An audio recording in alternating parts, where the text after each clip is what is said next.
Dreamscape presents The Stories She Tells, a psychological page-turner with a shocking and heartbreaking family secret, by L.K. Chapman, narrated by Peter Noble. 10 years ago. "Michael, Sadie!" the voice the other side of the bathroom door shouted. "We know you're in there, just hurry up already." The voice startled Michael, and he swore as he struggled to sort his clothes out. The girl, Sadie, was watching him from under her fringe as she did up the buttons on her blue and white checked shirt. "What?" he said to her. The word came out sounding far harsher than he meant it to, but the guilt was beginning to set in, and he was angry with himself. "Aren't you going to say anything to me?" she asked. Michael took a step towards her, but he swayed drunkenly.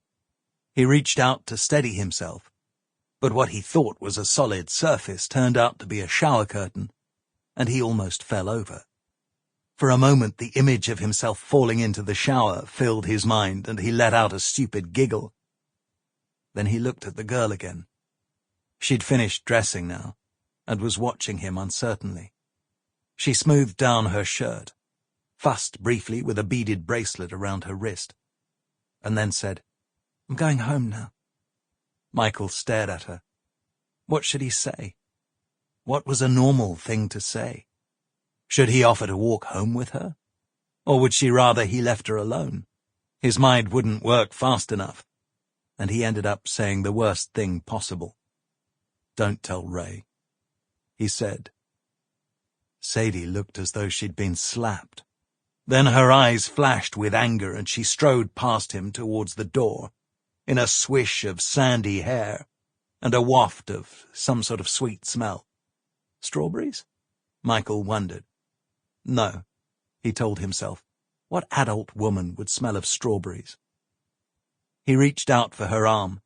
"I'm sorry," he said. "I'm sorry." He struggled for her name. Sadie," she said. "My name is Sadie."